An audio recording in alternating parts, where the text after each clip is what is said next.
Ladies and gentlemen, Undersecretary Claire Castro, the Palace Press Officer.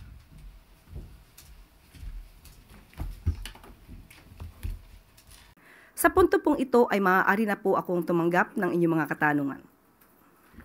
May we remind everyone for with our one question, one follow-up setup. First question, Eden Santos, Net 25.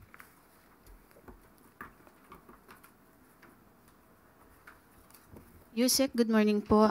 From your previous briefing, sinabi niyo po na sa kanya pala nanggaling ang fake news referring to Vice President Sara Duterte. Siya pala ang source ng fake news na ito na pinapakalat laban sa unang ginang kay First Lady.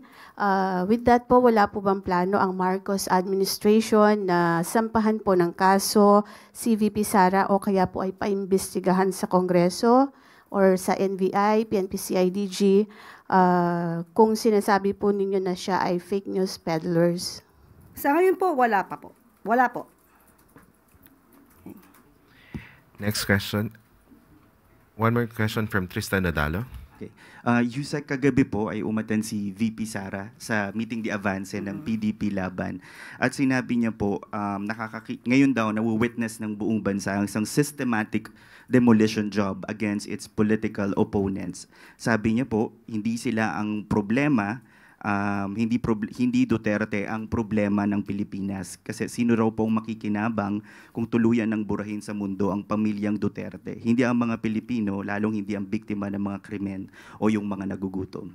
Anong reaction po ng palasyo dito? Opo, tayo po ay nakapanood ng kanyang mga tinuran at ang mga negatibo niya pong nabanggit doon sa ating pagsusuri ay mukhang ang dinidescribe niya po ay ang kaniyang sarili at ang pamilya Duterte. Nabanggit niya po, kung di po tayo nagkakamali, sa kasamaang palad, inuluklok natin ang isang leader na walang kakayahan maintindihan ang tunay na kalagayan ng Pilipino.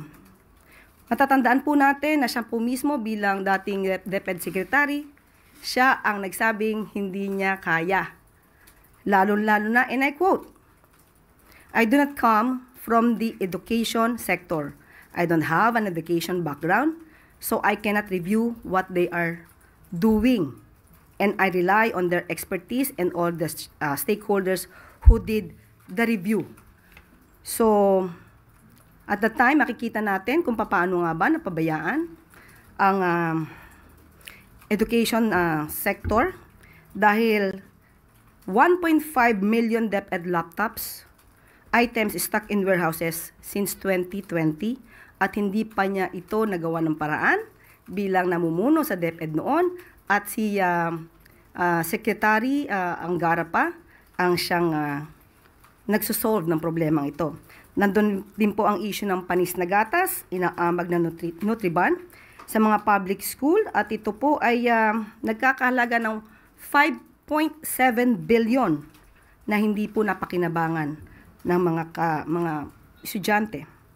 At meron din pong na bisto o agarang nasolusyonan ni Education Secretary Sani Angara patungkol po doon sa ghost students na may halaga pong na-recover na 65 million.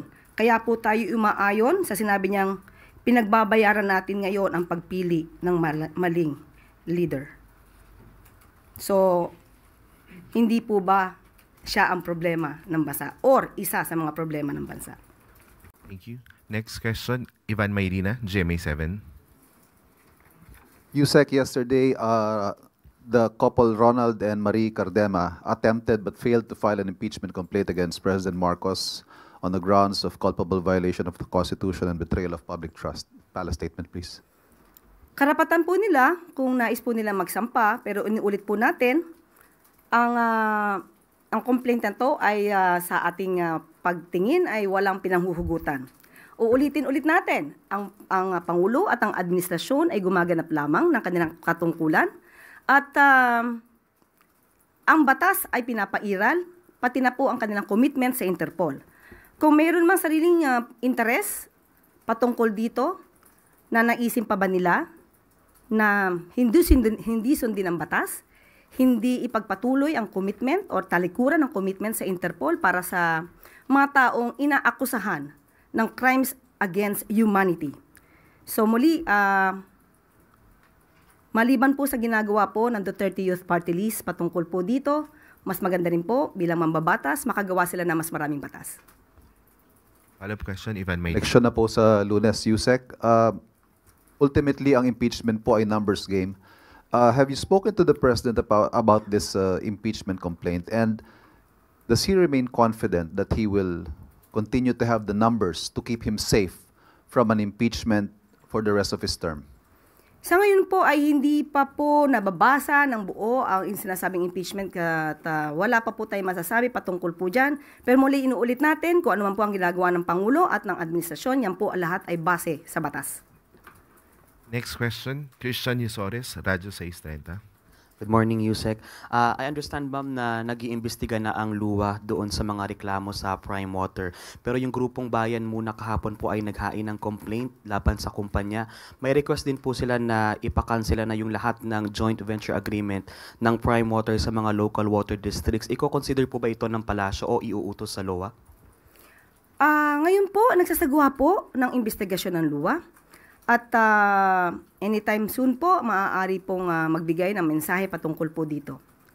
At kung meron pa pong mga tao na nagrereklamo, may mga ahensya, may mga government agencies na umaayon sa ginagawa po ng Pangulo patungkol po sa pag-iimbestiga, particularly sa Prime Water. Yan po ay ating wini-welcome dahil ibig pong sabihin, ang aksyon pong ginawa ng Pangulo ay hindi lamang po pamumulitika. Tandaan po natin, ang estimated po na sinasabi na apektuhan po ng hindi magandang serbisyo ng Prime Water ay umaabot na po sa 16 million na katao. So, kailangan lang po talaga itong mabilisang maaksyonan. One follow-up lang po. Yung sa panawagan po nila na ipakansela lahat ng JVA ng Prime Water sa mga local water districts, open po ba dito ang palasyo? Unang-una po, ang Pangulo at ang administrasyon ay naniniwala po sa due process. Hindi po tayo laging may kasabihang cut the process. So aalamin po natin lahat kung ano ba, kung may anomalya, kung ano may pagkukulang at ano pa yung dapat na ipahinto. Next question, Tristan Nadalo, Newswatch. Good morning, Yusek. Habemus Papam, meron na pong bagong Santo Papa ang Roman Catholic Church, si Pope Leo XIV. Siguro po anong mensahe ng palasyo ni Pangulong Bongbong Marcos sa pagkakaroon ng panibagong Santo Papa? Masaya po na meron na po tayong bagong Santo Papa at hintayin po natin ang kanya magiging mensahe ngayong pong araw na to. Follow-up question, Maricela Lili, TV5. Yusek, good morning. Did the President monitor the announcement last night? Did he wake up until early morning? Ay, hindi ko po natanong kung na siya ay nagising ng maaga po, pero ilalabas niya po yung mensahe. Pagka po kami ay nagkaroon ng pagkakataong magkausap ngayon, tatanungin ko po kung anong oras siya nagising. Opo. Next question, Kenneth Pasyente, PTV. Morning, ma'am. How does the Malacanang view po the 5.4% GDP growth in the first quarter of 2025? Ma'am, is this in line with the administration's targets for this year? Okay. Maganda pong balita yan dahil po yung GDP po ay nagpapakita po ng progreso at natutuwa po ang ating Pangulo, lalong-lalo na po, of course, ang administrasyon dahil nakikita na po at nababanaag, nagmamanifest na po ang mga pagsisikap ng ating mga opisyales para po mapaangat po talaga ang ekonomiya ng bansa. Ma'am, follow-up lang po. Ano po yung plano ng pamahalaan para magpatuloy po yung ganitong trend at or mapabilis pa po or mapaangat pa yung GDP growth? Lalong pagbutihan ang trabaho, lalong maging concern sa mga pangangailangan ng taong bayan. Next question, Raquel Bayan, Radyo Pilipinas. Ma'am, balikan ko lang po yung sa Octa research sa self-rated poverty. How confident are we that we can sustain this momentum, especially po ang target po natin mapalawak pa yung 20 pesos per kilo na bigas? Opo, maganda pong balita po dahil nga from 50%, naging 42% na lamang po. Ibig sabihin, nararamdaman na rin po ng mga taong target po ng mga programa ng Pangulo patungkol po dito sa kagutuman, nararamdaman naman po nila ang pag-angat, ang improvement. At sisikapin po ng ating Pangulo at ng administrasyon na lalo pang mapalawig ang mga programang ito para po mas lalo maiangat ang buhay po ng ating mga kababayan. Simulan natin sa magandang balita na dala ng administrasyon ni Pangulong Ferdinand R. Marcos Jr. sa bagong Pilipinas. Good news mula sa Department of Health. Isa sa mga programa ni Pangulong Ferdinand Marcos Jr., katuwang si Health Secretary Ted Herbosa, ay ang pagpapalapit sa ating mga kababayan ng mga serbisyong pangkalusugan na karaniwan nilang nakukuha sa mga ospital. Bukas na po ang 51 bagong urgent care and ambulatory service o bukas centers. Tandaan po natin, bukas centers sa 33 probinsya sa buong bansa. Makabago po ang mga gamit at mabilis ang serbisyo ng mga DOH bukas centers na ito, na siyang puntahan ng ating mga kababayan sa mga probinsya para sa mabilisan at agarang serbisyong medikal o ambulatory care. Libre po ito, maliban lamang po sa mga ibang specialized medical procedures na mayroon lamang pong very minimal fee. Mabilis pong nakukuha ng mga kababayan natin ang mga laboratory services gaya ng complete blood count o CBC, blood chemistry, urinalysis, blood typing, x-ray, ultrasonography, ECG, fecalysis, FOBT, dengue and NSI, dengue IgG at IgM, COVID rapid antigen test at HBAG. May mga serbisyo rin po para sa tuberculosis screening and management, pagbabakuna, center screening, konsultasyon para sa alter-presyon at diabetes, kumpletong check-up para sa buntis at sanggol, o bigay ni consultation at services, mental health, first aid at referral para sa mga vehicular crash, nutrition support, dental services, animal bite, at pharmacy para sa mga access sa gamot. May mga operasyon din pong naihahatid ang DOH bukas centers gaya ng operasyon sa katarata, breast at tumor surgery, at iba pang ambulatory surgical procedures. Mabilis din ang pagresponde sa ibang emergencies gaya ng mga pasyenteng inatake sa puso.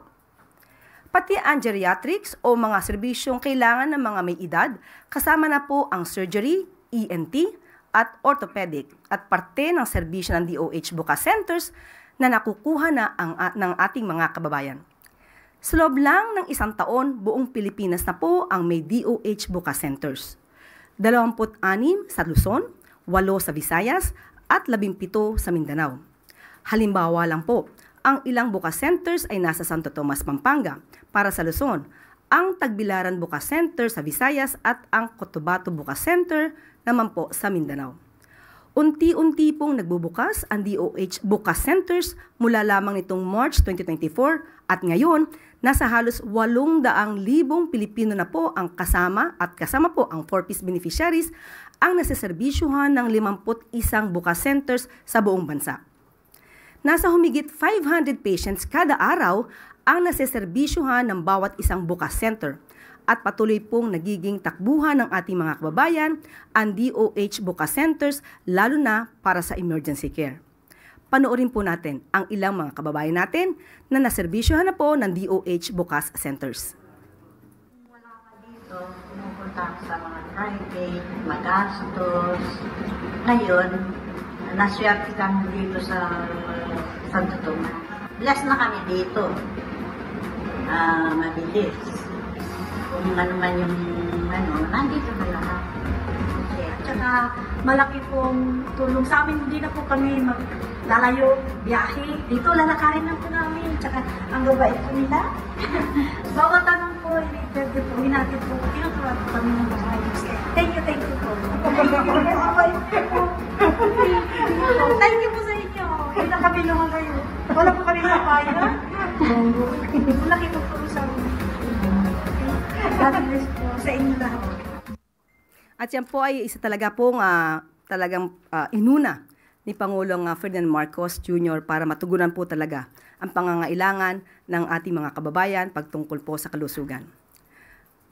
Ito pong mayroon pong direktiba ang ating Pangulo para sa matiyak ang malinis at tapat ang pagdaraos ng midterm elections sa May 12. Inununsad ng Department of Information and Communications Technology at ng Commission on Elections ang kauna-unahang 24/7 Threat Monitoring Center. Ito ay isang real-time digital command post na handang tukuyin, pigilin, at tapusin ang online misinformation and disinformation. Pinangungunahan ng Cybercrime Investigation and Coordinating Center ng DICT at ng Task Force Katotohanan, Katapatan at Katarungan sa halalan o ang Task Force KKK sa halalan ng COMELEC ang Threat Monitoring Center na naging operational sa loob ng 2 araw. Isa itong patunay na mabilis, kumilos at nagkakaisa ang pamahalaan kapag ang katotohanan ang nakatayak. At nais ko rin pong iulat sa inyo ang pinakabagong survey ng Okta Research. Bumaba sa 42% ang bilang ng mga pamilyang Pilipino na itinuturing ang kanilang sarili bilang mahirap nitong Abril mula sa dating 50% noong Nobyembre. Katumbas ito ng 2.1 million families or 2.1 million families na nagsasabing nakaangat na sila sa kahirapan. Bumaba rin ang food poverty sa 35% mula sa 49% noong nakaraang quarter. Ibig sabihin, humigit kumulang 3.7 million families ang hindi na itinuturing ang sarili nila bilang food poor. Isa po itong patunay na patuloy ang pagsisikap ni Pangulong Marcos Jr. at ng kanyang administrasyon na tugunan ng problema sa kahirapan at kagutuman. Thank you, Yusek. At meron pa po tayong good news. Okay? At patungkol na rin po sa nalalapit na eleksyon, patuloy ang pakikipag-ugnayan ng election watchdogs sa COMELEC para sa eleksyon sa Lunes. Para sa hangaring malinis at tapat na halalan, nagsama-sama ang lahat ng election watchdogs mula sa mga pribadong organisasyon, simbahan, kabataan at iba pang sektor. Sa kanilang mahigpit na pagbabantay, matitiyak na ang bawat boto ay mabibilang ng tama at ang bawat boses ng mamamayan ay maririnig. At sinisiguro rin ng PNP na 100% na silang ready para sa 2025 national and local elections. Ayon kay PNP Chief Romer Marbil, ang sabi po niya, "Let this be clear, our commitment is to serve the Filipino people, not politicians. Our duty is to protect the law and the sanctity of the vote." Kaisang ang administrasyon ni Pangulong Marcos Jr., ating itataguyod ang isang halalang mapayapa, malinis at makatarungan para sa bayan, para sa kinabukasan at para sa isang bagong Pilipinas. At dito po nagtatapos ang ating briefing. Maraming salamat Malacanang Press Corps at magandang tanghali para sa bagong Pilipinas.